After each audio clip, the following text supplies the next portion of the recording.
Awesome. All right, welcome everyone. And where we're picking up today is we are on page 24, and we're at the second full paragraph right after the italics, the almost certain consequences. That's where we're going to be picking up. And what we're really talking about, unless I'm wrong, in which case somebody will correct me, you just say it with confidence, but if you're wrong, they'll let you know. But where we left off last week was talking about the mental obsession. And in the italics, we were talking about the inevitability of the first drink or drug or whatever brings you to this all inclusive study.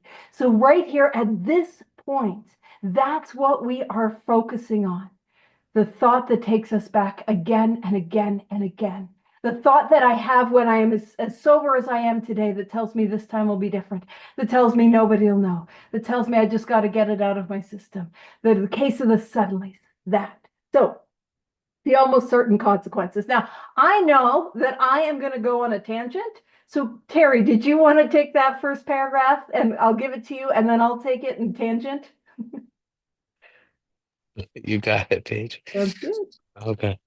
The almost certain consequences that follow taking even a glass of beer do not crowd into the mind to deter us. That's a state. This is a great paragraph, a self-diagnosis paragraph when we're talking about the obsession. And I want to take that statement and turn it into a question. And remember, we're looking at, am I an alcoholic or am I an addict or am I both? Am I neither or whatever drug of there or whatever drug of choice or no choice or whatever substance you think you have a problem with, use these statements to pinpoint if you lost control, power, and choice with it. So do not crowd the mind and deter you. So taking just even a glass of beer crowd into your mind to deter you? No, does not stop me.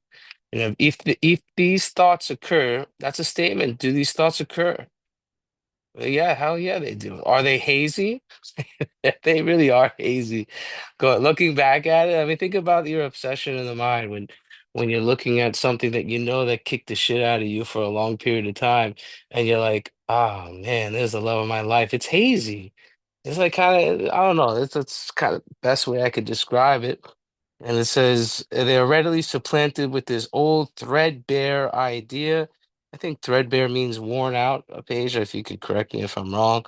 This old threadbare or old idea that this time we shall handle ourselves like other people.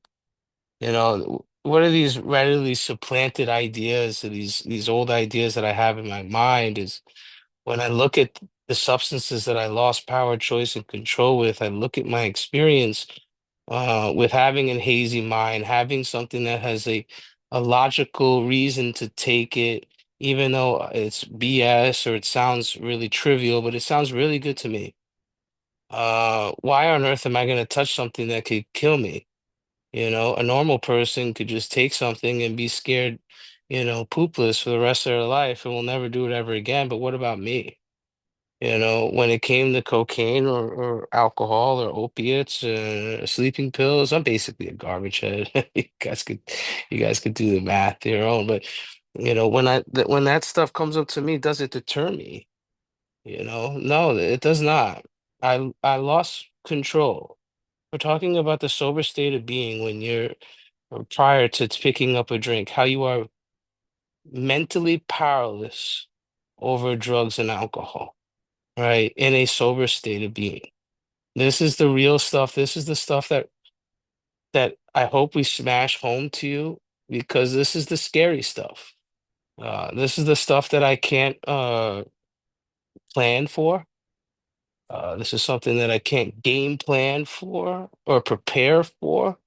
This is telling me I'm going to have a drink or a drug no matter what. Based on my previous experiences with continuously picking up, even though the consequences have always been severe. All right. And it says, what is it? There's a complete failure of the kind of defense that keeps one from putting his hand on a hot stove. It's funny, I use that. I've been working with a lot of families lately. And by the way, I recommend if you want to take your recovery to a new level, start working with the families of alcoholics or the families of drug addicts. It's a new game. It's a, it's a higher level game that's being played there. And it's trying to talk like I'm trying to explain something to someone who basically understands English, but I'm speaking Chinese to them. That's what they're hearing, right? And then I use that line. I said, look, your son is like, touching a burning stove and then continuously doing it over and over again and not learning from the mistake that he did it before. And it made sense to them. It made sense to her when I told her that, right? Yeah, back to you, Paige. Awesome. Thank you so much, Terry. And yeah, that what happens is my life, because of the physical allergy, what comes is consequences. Because I can't, once I start to drink, I can't control the amount that I take. Once I start to pick up a mind altering substance, I can't control the amount that I take. So, what comes on the back end is pain and suffering and humiliation and crossing lines that I said I would never cross. But when the obsession is on me, those thoughts aren't present. And the best they get is a hazy recollection. And here's what it looks like in me, a gut feeling that's like, this might not be a good idea. And it's easily pushed aside. And that, yeah, threadbare is exactly worn out. Think of like clothes that are, your favorite t-shirt that you've had since high school. Or maybe you're normal and throw things out, but I'm talking about mine. It is worn out. You can see the threads that this time will be different. When it talks about there's a complete failure of the kind of defense that keeps one from putting his hand on the hot stove, make a little note to see page 84. Now we're going to dive into this next paragraph, and then I'm going to take us on a tangent to nobody's surprise. Tangents Anonymous. Pew pew. We're going to go on a tangent.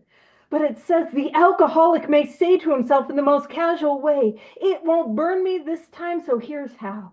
Or perhaps he doesn't think at all. How often have some of us begun to drink in this nonchalant way, and then after the third or fourth pounded on the bar and said to ourselves, for God's sakes, how did I ever get started again? Only to have that thought supplanted. And that just means replaced by, well, I'll stop with the sixth drink. I'll be honest with you guys. I am not I'll stop by the sixth drink sort of drinker. I am or a what's the use anyhow? That's me. I'm in for a penny, in for a pound, might as well burn it to the ground. And so that's what we're talking about. This idea that I burnt my hand on that hot stove. But then I say, that's it. I'm never going to touch the hot stove again. And I start thinking, the stove was hot in Canada, but Bill, I don't think the stove's page 24, welcome. I don't think the stove's going to be hot in Cleveland, Bill. It can't be hot in Cleveland. And I think, you know what my problem was? My problem was the gas stoves. But I think I could go for electric. And then I start thinking, man, if you were feeling the way that I was feeling, you'd have to touch the hot stove too. See, I start getting a thought. Listen, you guys, it is cold. It's minus 24 degrees Celsius, about minus 2 degrees Fahrenheit. It is cold. I just need a little bit of warmth, and that has a certain plausibility. Man, F you, F your steps, F your big book study, shove it up your butt. I'm touching the hot stove. Man, I'm going to kill myself anyway, so why don't I touch the hot stove? And it's actually interesting. I do have a burn mark on, no, it's this arm. I have a burn, one of them, I have a burn mark on my arm from when I was not having a good time. And I intentionally burnt myself on the hot stove. And it was a grandsponsee of mine that said, yeah, but Paige, you didn't do that twice. No, I didn't. And let me tell you, the pain and the suffering and the humiliation that alcoholism, that addiction always brought me was far worse than those burns. And they were not pretty. We don't need to visualize. So that is what I am doomed on step one. On step one, where we are at on page 24 is I am doomed to touch it again. I am doomed to put my hand on the hot stove. I am doomed to drink again, to relapse. I am in a position at page 24 where I will relapse. That's step one.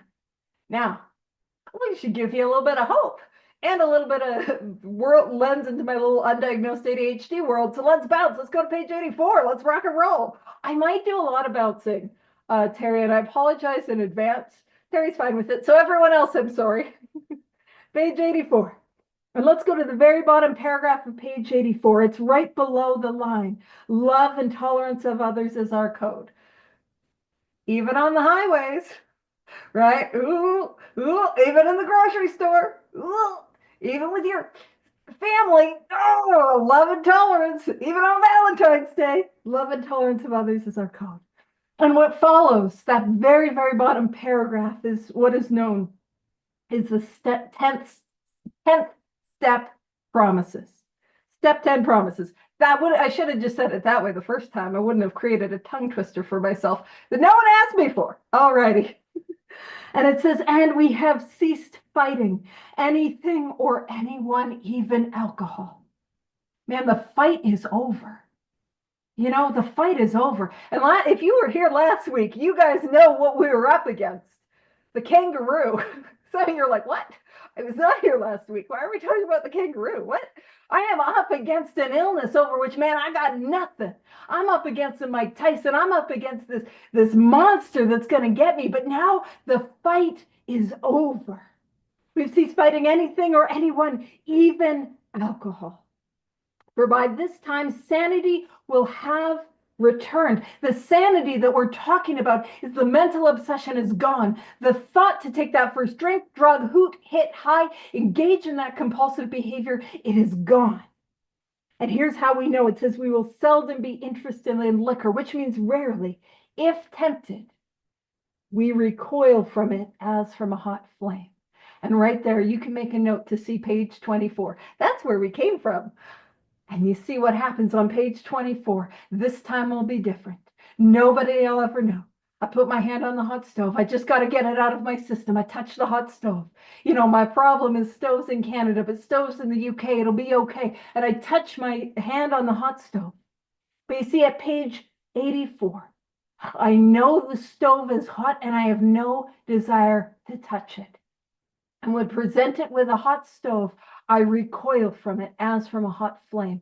And that is a sane and normal response. And it says we react sanely and normally. Sorry, sometimes I get ahead of myself. We react sanely and normally. And we will find that this has happened automatically. See, this change happened to me. It happened to me. I didn't fight it because the fight is over. I wasn't using my willpower because my willpower does not work.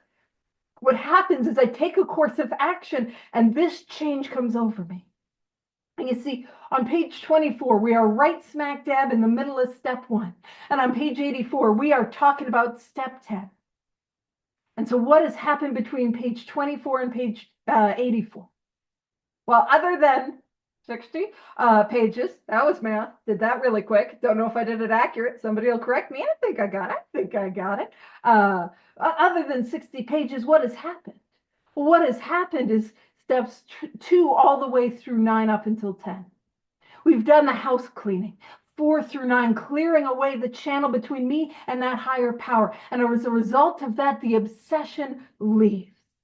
And it says we will see our new attitude toward liquor has been given us without any thought or effort on our part. It just comes.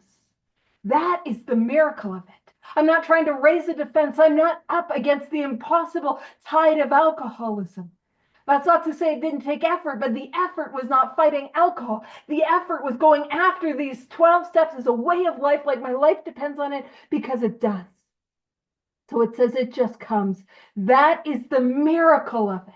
And keep in mind, it is a miraculous state for an alcoholic or an addict or a compulsive, whatever brings you to this study. It is a miraculous state for the obsession to be gone. That is miraculous. People like us die of this illness, whatever the illness is that brings you here. If you have the obsession and the allergy, we're up against a fatal illness, and people like us die. But to be sober, to be alive, and more powerful than that, for the obsession to be gone, man, that is miraculous. We take it for granted because a wholesale miracle has taken place, a little like Costco, you know, because we got 55 people, 55 miracles that have taken place or are taking place. And it is easy to discount, but man, people like us do not get well without this power. in my experience. So, and it goes on to say, it just comes. That is the miracle of it. We are not fighting it, neither are we avoiding temptation. We feel as though we had been placed in a position of neutrality, safe and protected. We have not even sworn off. We've not even sworn off. Instead, the problem has been removed. And, and here's what I'm going to point out. In step 3, when I'm making a decision to turn my will and my life over to the care of this power. See, my will and my life don't get turned over to the care of this power in step 3. It gets turned over as I take this course of action. As I take this course of action. But here's the thing, in step 3, I do not know if my will and my life will be cared for. I don't know. But anytime I read a promise, that is evidence of God's care. Being in a position of neutrality, safe and protected, man, that is irrefutable evidence of God's care. And where it goes from evidence to irrefutable evidence is when it is not words on a page, when it is reality in my life. And that is the reality that is available for us. It says we have not even sworn off and said the problem has been removed. It does not exist for us. We are neither cocky nor are we afraid. Now here's the fine print, because all of these promises come with fine print. Got some fine print, like we got it. It says that is our experience. And again, this isn't a theory. This isn't an idea. That is those of us who have recovered. That is our experience. It goes on to say, that is how we react so long as we keep in fit spiritual condition. So how do I get this? I've got to be at step 10, actively working the 10th step and keeping in fit spiritual condition. Listen, I got laurels, I can't rest upon them. You know what I mean? This is a way of life. It's not a set it and forget it program. And I'm going to toss it over to Terry, but there was a question in the chat. Do you think that love addiction is also a physical allergy? And I can't speak to my own experience. But, well, actually, I can. I wouldn't say I'd love addiction, but I would say I have codependency. And I can say that I've sponsored people. And there's a thing that happens, when those first throes of that behavior, you send that text and something goes and something sets off. And so even though it might not be medically a physical allergy, I think that compulsion that once I start, I cannot stop, absolutely fits in with love addiction.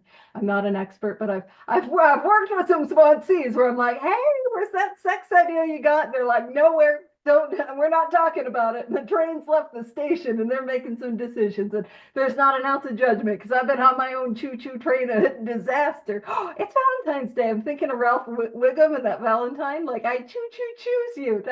Yeah. So I do think so. And there's probably chemicals in the brain like oxytocin and dopamine and serotonin that might play a role. But that's just my take on it. Over to Terry, and we can go all the way back to page 24, unless you wanted to say anything about 84. But pew pew pew, over to Terry. Thanks, Paige. Yeah, alcohol or drugs is whatever to me. You could put it in front of me and I'll be like, whatever.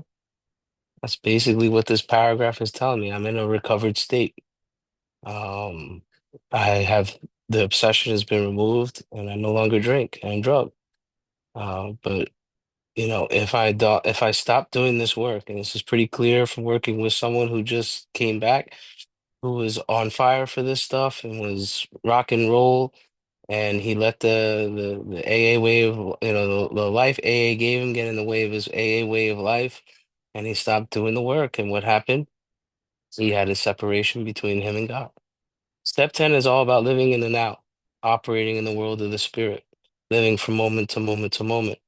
Now, if I get separated from that relationship with the now, I'm going to have an insane thought come in and I'm going to make a decision and take action on it, and it won't be whatever anymore. And more of a like, I won't even think.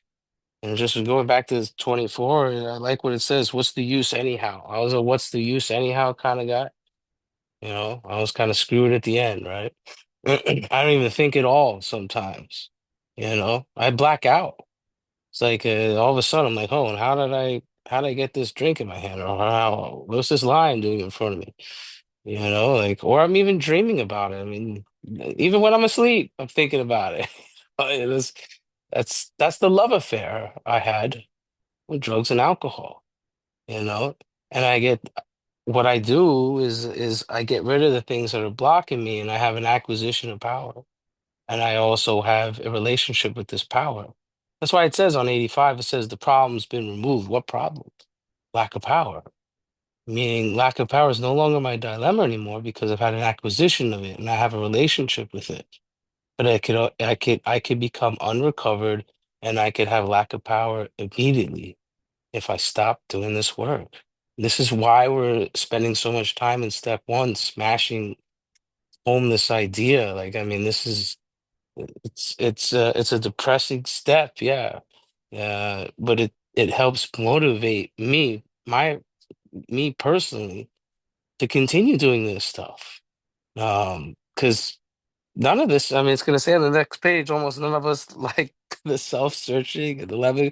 Almost none of us like doing this stuff. I mean, who likes to write inventory? Who likes to make amends? Who likes to pay back money that you owe? And who wants to listen to a fifth step during Super Bowl Sunday? Like, I don't want to do any of that crap. Like I want to, and but if I stop doing it, I have experience where I've gone cuckoo for Cocoa Puffs in sobriety. I've almost slipped multiple times. And it's because I have a separation from living in the now. And that's what we're doing. And yeah, we'll go back to page 24. It says, when this sort of thinking is fully established in an individual with alcoholic tendencies, that's a statement. Are your thoughts fully established in these alcoholic tendencies? Yeah. What's the use anywhere? I don't think at all. They're hazy. They don't determine my mind from doing it again, right? Yeah. I have probably placed myself beyond human aid. Now that's a statement turned into a question. Have I placed myself? I like that. There's a place page that just popped up at me, right? Have I placed myself beyond human aid? Yes. Yeah, I mean, look at your experience. I mean, with human powers, like, going to a therapist, that didn't help. Family begging for me to stop doing what I was doing. I couldn't do that. Even the love from my son. I mean, if I stop doing this work, I mean, I was talking about this earlier. Like, if I stop doing this work and I'm in, like, what's the use anyhow? Or the case of the efforts, right? I would probably have no problem ditching my kid and going down to Gun Hill Road in the Bronx to pick up cocaine, right? That's that's that's human power. My kid won't stop me. The love for my mom and my dad won't stop me. Rehab is also human power as well. That can't stop me. Said I got high in rehab. Who got high in rehab? I did. Sober living. I wanted to, but who? Yeah, I remember my first day in sober house. I was like, I'm like, why is this bed? This bed sucks. It's like, it's like bumpy. And I looked under, the bottles all over the floor under the bed.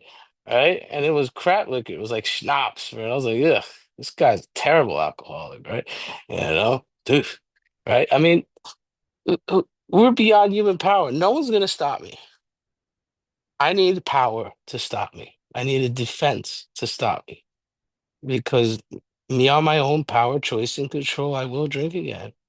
I need a relationship with power, and this is not a lot. This is not fun stuff to do for the ego. Your mind does not like this because it's extremely uncomfortable because it's the opposite of how you lived your life prior. You know? Yeah, we'll go back. Unless he's locked up, may die, or go permanently insane. These are stark and ugly facts. Fact proven to be true. Have been confirmed by legions of alcoholics throughout history, but for the grace of God, there goes I, right? There would have been thousands of more convincing demonstrations. So many want to stop, but they cannot. Why? Can they stop, but they cannot? Because they don't know the information. Paige and I have been spending a lot of time introducing you to uh, the physical and medical aspect and powerlessness of alcohol and drugs. We're starting to get into the mental obsession and the mental condition or the mental illness that we suffer from. There's a lot of people that don't know this information. I got a guy who's coming back at 3 years. He was on fire for recovery, right? And he's calling himself a newcomer. I'm like, you ain't no newcomer. You ain't no newcomer. You're just the condition that's driving you is telling you that you're a newcomer, that you ain't. You have information that could save people's lives. Go to an Alcoholics Anonymous meeting and start talking about the allergy, and you'll be like, huh? A lot of people are like, huh? Like Scooby-Doo moment. They won't know what to do. They don't know how to react to that information because they probably never heard of it. Most of the AA meetings that I've been a part of for a long period of time, I never even heard about the word allergy or heard about the craving or heard about the mental obsession. All I heard was about what my day was going like, how my pet died, and blah, blah, blah. Or today was a victory because I didn't drink today. That's what I heard. And I enjoyed listening to that because I felt bad for them. Like, damn, that sucked. And I started hearing about if I would lost where I was up to. Yeah. Like, look, I don't want to bash the fellowship at all, but I got to tell you, a lot of people don't know the information that we're passing along to you. We're giving you knowledge. It is extremely selfish to hold on to this knowledge. I'm going to say that one more time. It's extremely selfish to hold on to this knowledge. Start talking about it to other people for fun and for free. Let them know what's going on because they can stop. Because then they'll have an experience, a reflection of their step one experience and say, you know what? Maybe I need to do the 12 steps of Alcoholics Anonymous and not be part of a 12-step fellowship and not do the 12 steps. I mean, shit, you could even be part of this big book study and not do the 12 steps. Who's part of this big book study and not do the 12 steps? Raise your hand. You know how many studies I've been? Yeah, I've done that. I've done it. You know how many big book studies I went to prior to or way back in the day? And then I was telling people I was on steps 9, 10, 11, and 12, and who was not doing 9, 10, and 11, and 12? Me. Straight up. You know? What we're doing here is giving you information that this is a hopeless condition of mind and body. And hopefully that will motivate you to do certain things or certain actions that will help you experience the 10-step promises of Alcoholics Anonymous. When I look at those promises, they look unreal. And my mind can't really intellectually swallow or grasp it, but I can experience it. I could give you my experience on that. I've had people give me, I remember when I was at LA, when I was U-Haul, started working for U-Haul, and this guy offered me ecstasy. And he was like, "Hey, you want some meat?" And I was like, the first thing that came into my mind, I went kind of blank and it said, "Good morning, Terry. You're an alcoholic. Pay attention." That's how I used to do my step one experience, how I live step one. I say, "Hey, good morning, Terry. You're an addict. Pay attention. Wake up.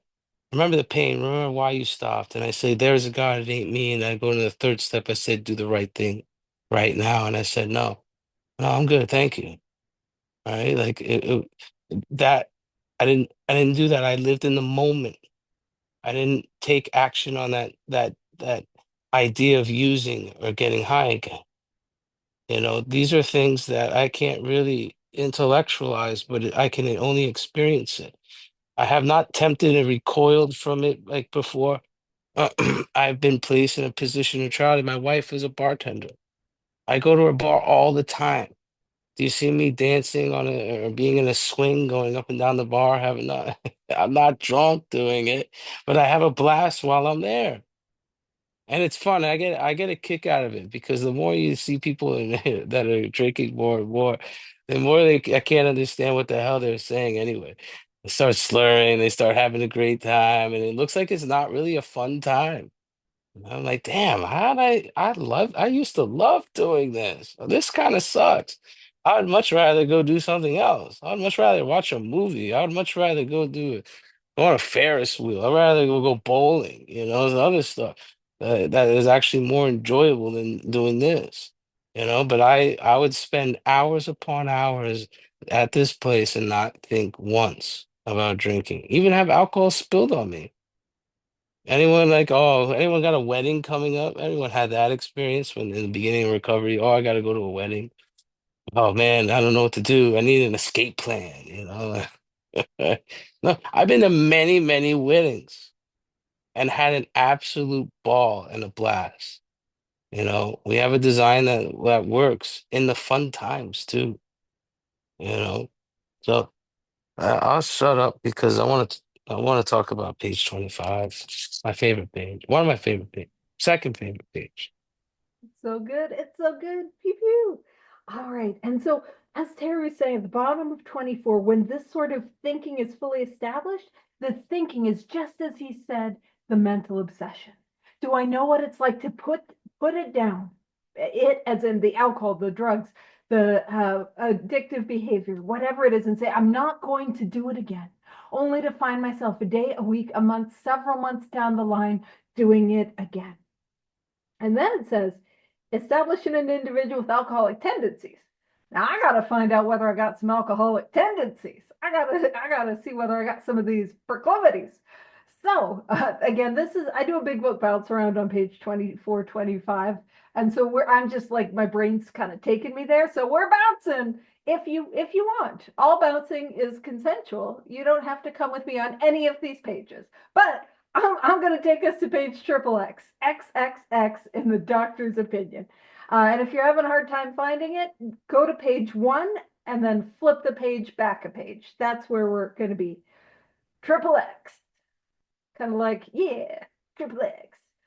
Like the Vin Diesel movie I think it was in the early 2000s. I just have this memory, I've never seen it, but of him jumping out of a helicopter with a snowboard, which feels like peak, early 2000s cool, which I would never have attained.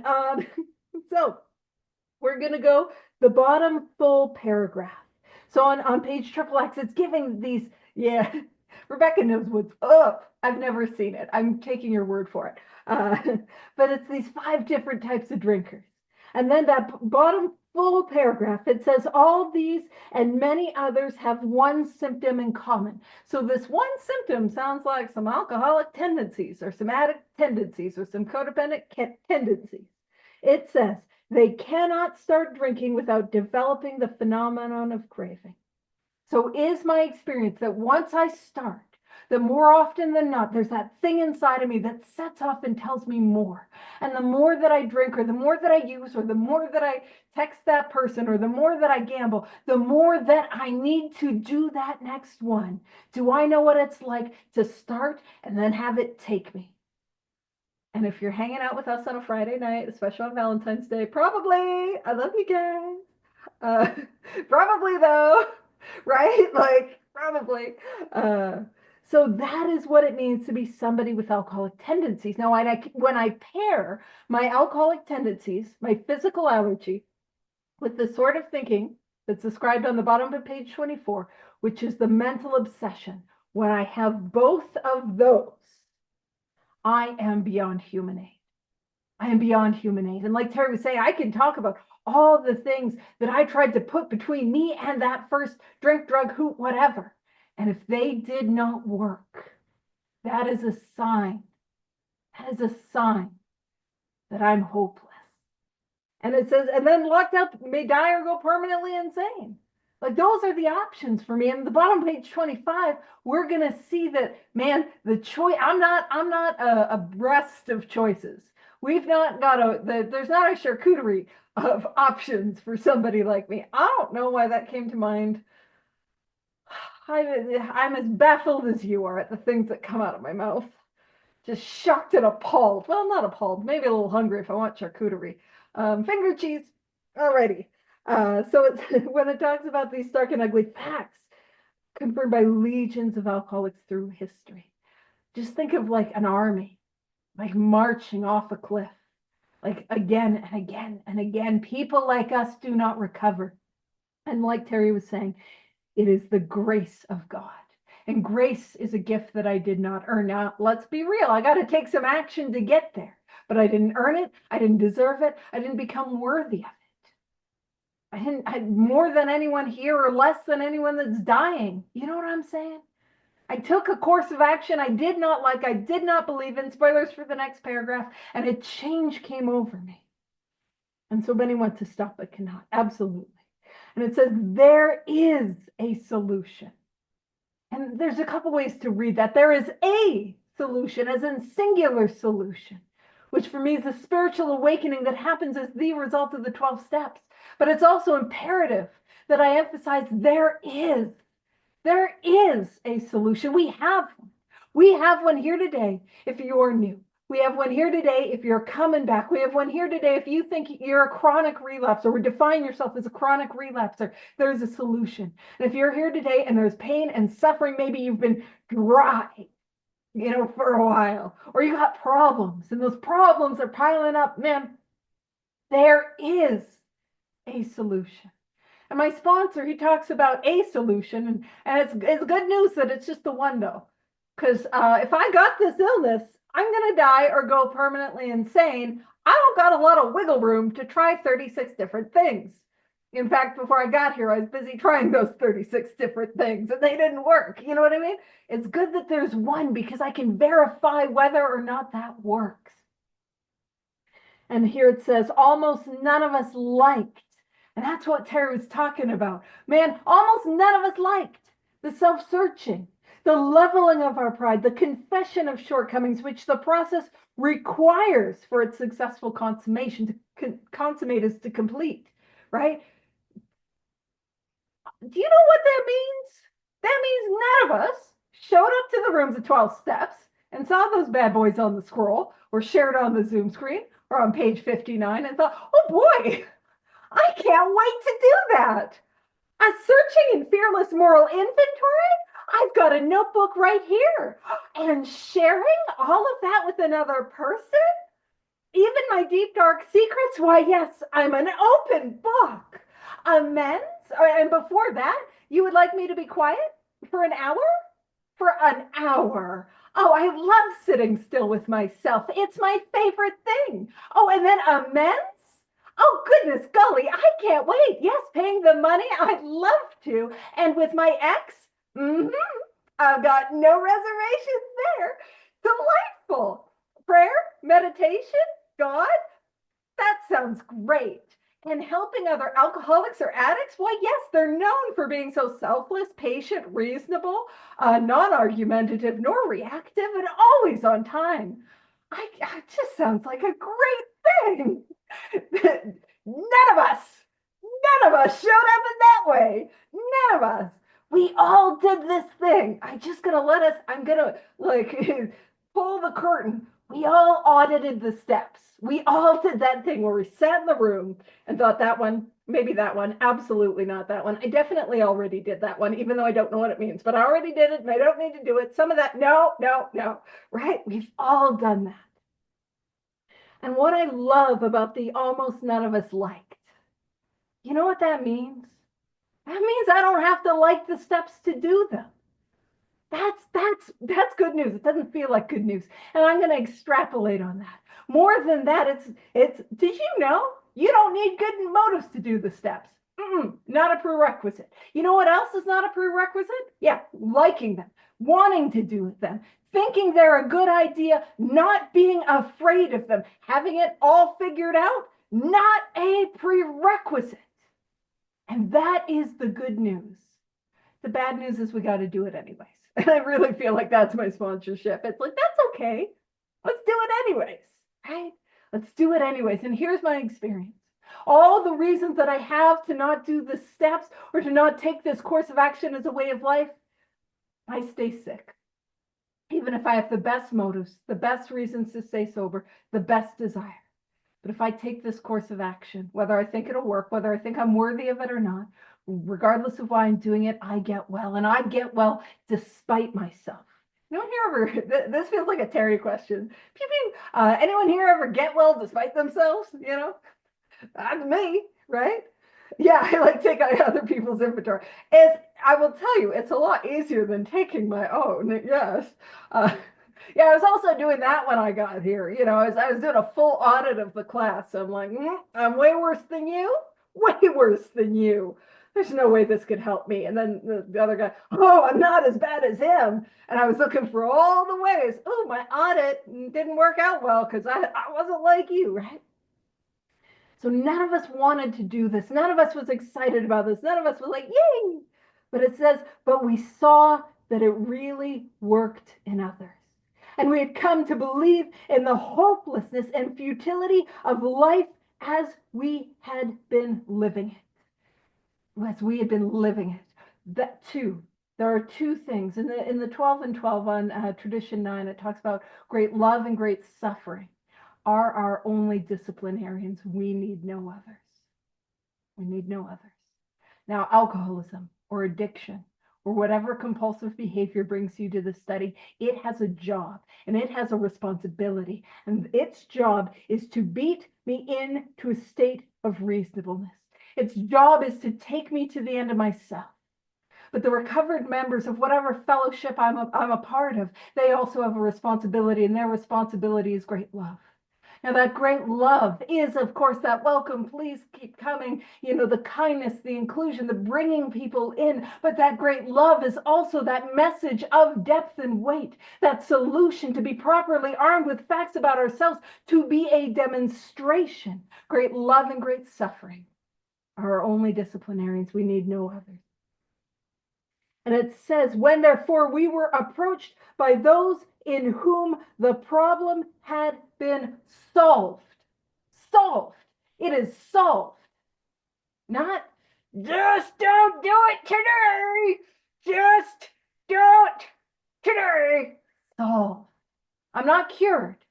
Like Terry was talking about, if I stop doing this, I will be in a place where that mental obsession comes back and comes back hard, and I will drink again and I will use again. And if I do that, the allergy sets off. I will always have this illness, but the problem can be solved. And it says, when therefore we were approached by those in whom the problem had been solved, there was nothing left for us but to pick up this simple kit of spiritual tools laid at our feet. And those simple tools are the 12 steps. And you see, that's that idea that, like, I am called to be a demonstration to those who have not found a way out. It does no good. I joke about this with a lug wrench. If I'm like, girl, you need to use a lug wrench, I don't know how to use one. It does no good if I'm like, you got to get your rototiller. I don't even feel like I'm making up words, not even tools. I know it's a thing. Get your drill bits out. Get your wrenches. Get your socket, new hickeys. Oh man, I'm losing me like that. I'm good. It does no good if I'm like, you got to use it, and I can't show you how. My life depends on using these tools, but also your life depends on me using these tools. You get what I'm saying? I need to be a demonstration. So there was nothing left for us but to pick up the simple kit of spiritual tools laid at our feet.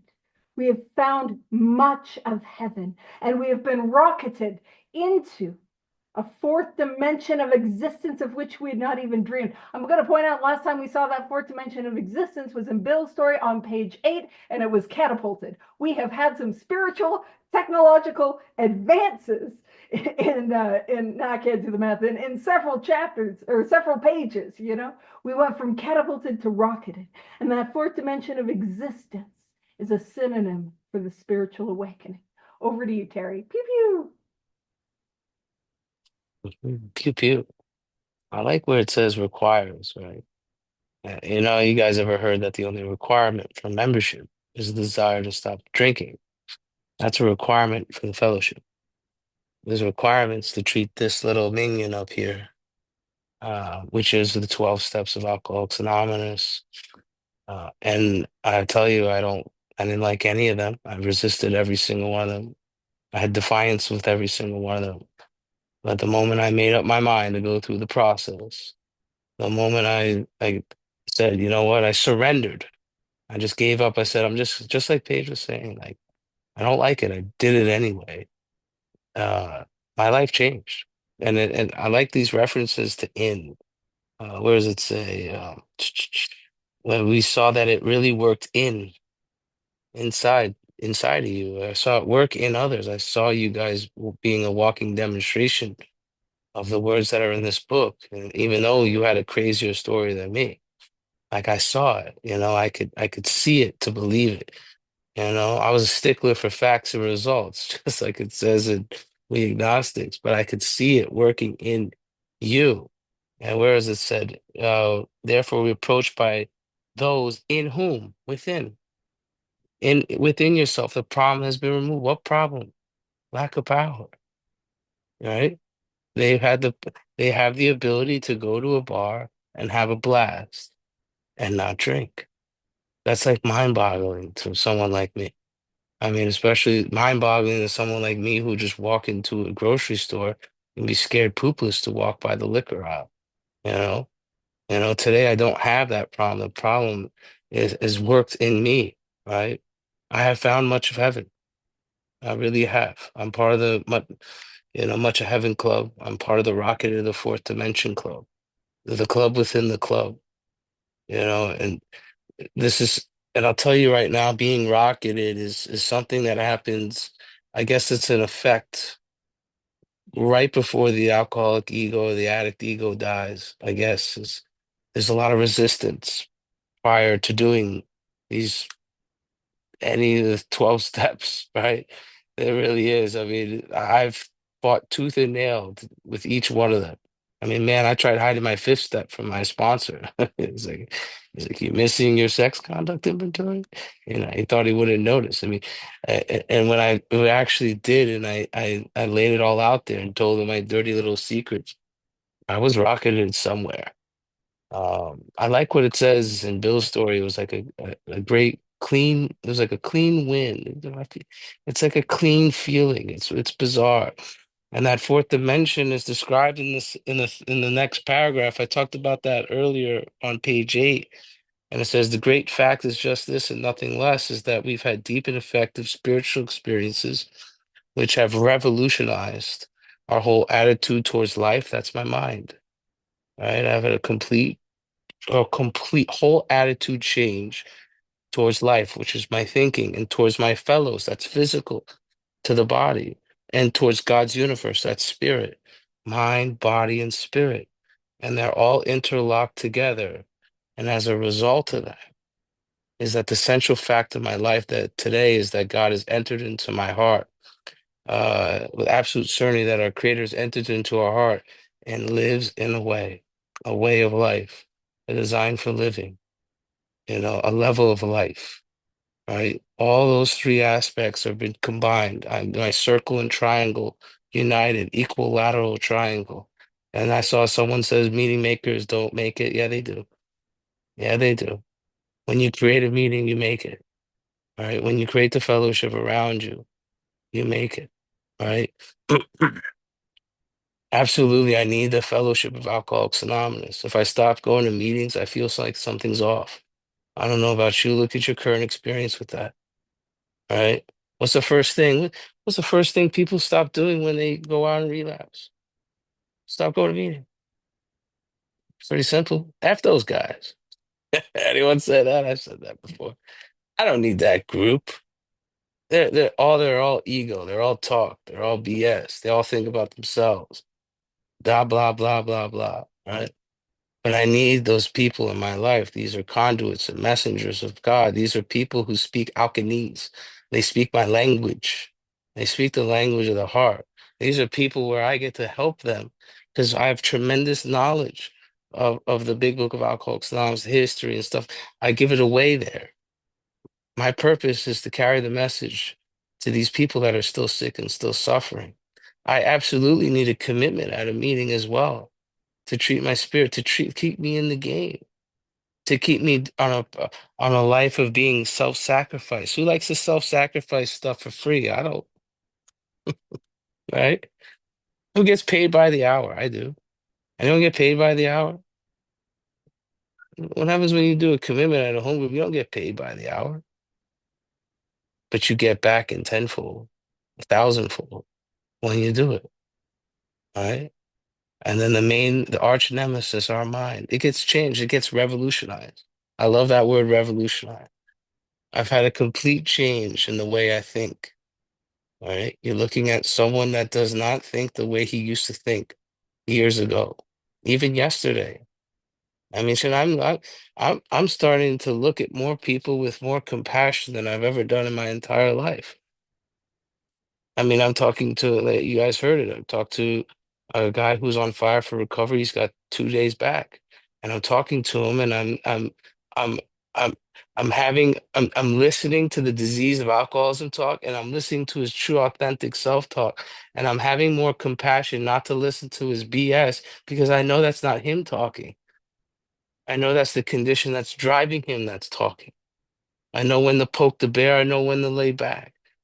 I know when to show him love, when to be a supportive, a listening ear, when not to interject. This is all the elements of mind, body, and spirit all interlocked together. That my Creator has entered into my heart and lives in a way which is indeed miraculous. That would have never happened, ever happened years ago. I would have judged the shit out of you. I would have blamed you. I would have probably pissed my pants and blamed it on you.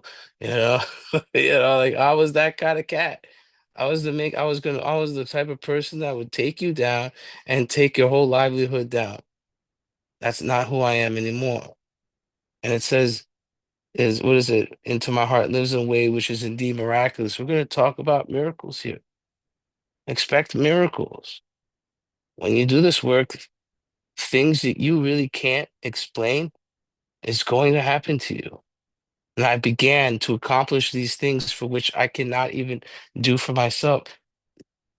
We talked about 84, 85. I've been placed in a position of neutrality. Like I've been carried through a lot of bad times in my life, a lot of good times in my life, a lot of sad times, a lot of low points in my life. I mean, I've been carried. And it was because I have a relationship with power. And it was because I did the things I really didn't want to do, like the 12 steps, those pesky little 12 steps. All right. I think I'm done. I'm sorry. I have a little cold, so my voice is a little raspy. Back to you, Paige. Pew, pew, Oh, pew. you're all good. Pew, pew, pew. Yeah, I love 24-25. And just the language that is used, the great fact, not theory, not wish, not maybe, not could be. As much as a fact is the inevitability of the first drink or drug or whatever brings you to this study is this. The great fact is this and nothing less. And this is our experience. We have had these deep and effective spiritual experiences. Now, there's an ask in the chat if we could talk about Bill Wilson's, how he described the spiritual awakening. And I'm going to do that in just a sec. That's probably what we'll end on based on how we're doing for time, if we don't mind ending on a tangent. Um, but this, this. Oh, I can, don't worry, I can, if you're trying to save the flyers, I can just put them in the WhatsApp as well. Or I can WhatsApp them to you. Sorry, I just try to do a lot all at once and it always goes swimmingly and I don't get distracted ever. It's really weird that you guys think I have an attention problem. It's weird. Why did you think that? All right. But this is what is an example of what a spiritual awakening looks like. That revolutionized attitude toward life, toward our fellows, and towards God's universe. My attitude has revolutionized. As well as it goes on to say, the central fact. And what I love about this is God is not an over there idea. Instead, this power, this relationship with power is a central, not theory, not idea, not conception. It becomes a fact of our lives today, is the absolute certainty. We don't got wiggle room. It's not like maybe. No, our experience is this is a certainty that our Creator has entered into our hearts and lives in a way which is indeed miraculous. This power has entered into our hearts. And then the other way to read it is goes from our hearts out into our lives. And the other way is into our hearts and lives, as in lives within our hearts in a way which is indeed miraculous. And God does for us that which we could not do for ourselves. What could I not do for myself? Permanent, contented sobriety. I couldn't do that. But so much more than that. So much more than that. Throughout this book, we talk about problems. Problems. You see, there's not a problem that I cannot take to that power which is God. There's not a problem that I cannot take to the tangible, practical actions of the 12 steps. And just real quick, when Bill Wilson actually, oh man, now I gotta put it in the thing. I'm going on a tangent before I go on the tangent. Ta-da! Oh no, it's over here. Hold on, I gotta move him. Woo! There we go. That guy. That guy, we got a little stick guy. So one of the best description of a spiritual awakening I heard from an author by the name of C.S. Lewis, and I was reading a book, listening to a book of his, and he described the fourth dimension of existence. And people have been criticizing my drawing and my inability to draw a stick man, so I made a graphic. So we got this little stick guy. He doesn't have a name, but you guys can name him in the chat if you want. Uh, but this little guy. And you see, I am living in the third dimension. We are all living in the third dimension of existence. Some of us the fourth, but that's not the point. And we look at him, and he is in the second dimension of existence. And when we look at him, we're like, man, would you look at that road? And he's like, girl, I don't know what you're talking about, which is a little lippy for a stick guy. But he's like, girl, I don't know what you're talking about. That is a triangle. And I'm amazed at the trees. And he's like, those are just circles with rectangles. What are you talking about? And you see, the fourth dimension of existence is seeing the same world at a deeper level, seeing the world at depth. Now, Bill Wilson on page 8, he describes the fourth dimension of existence. It is the page 8, one, two, second full paragraph near the end of that paragraph. I'm going quickly so that we end on time because miracles can happen. I believe in miracles, us ending on time. And he says, I was soon to be catapulted. Page 8, second full paragraph, about the middle of the page and the bottom of the paragraph. I was soon to be catapulted into what I like to call the fourth dimension of existence. And this is what we're talking about when we talk about a spiritual awakening, a spiritual experience. I was to know. And I don't think he's knowing the dictionary definitions, although Terry and I do have fun with Dictionary Corner. I think it is that heart level experiential knowing, to know happiness, to know peace, and to know usefulness in a way of life.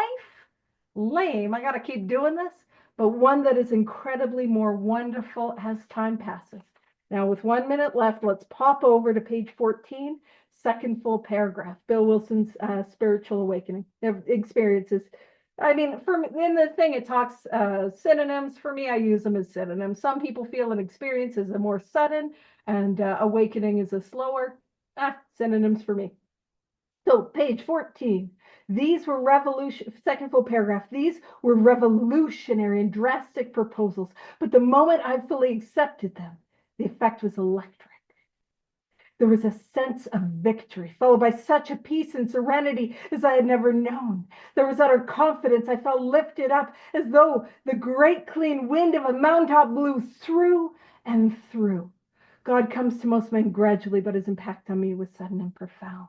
And it'd be like, whoa, what are we on about? The wind, the mountain? But what are the elements of it? The elements, a sense of victory. The fight is over. I'm not fighting anymore. Utter confidence, a feeling of being lifted up. You know, these are these elements of what we're talking about. But I'm always reminded not to sell the power of God short. Higher power, creator, spirit of the universe. Not to sell the power of these 12 steps short. If I have not had an experience like that, I can just throw on a yet. If I'm willing to do this work as a way of life, like my life depends on it, I can have these experiences. They are real and available to us all. Is there anything you wanted to end on, or are we good to wrap it up there? Yeah, and this stuff is really simple. What we do is simple. Keep it basic and simple, and you can enjoy this way of life. Like, that's all I got. Thanks. Awesome. All right, we're going to stop the recording, and next week we will be picking up where we left off, and we'll be hearing about our friend Roland Hazard. So come check out our homie next week. I'll stop the recording and we can wrap up with the Serenity Prayer.